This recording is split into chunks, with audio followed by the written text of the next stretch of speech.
مبروك يا زمالك. مبروك الفوز ال28 من 128 ماتش ديربي.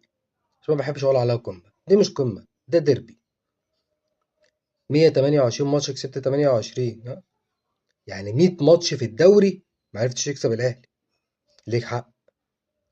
مبروك الفوز الاول من 4 سنين، ومبروك الفوز الاول من 21 سنة في الدور الاول. ليكوا حق تعملوا كده وتعملوا كده.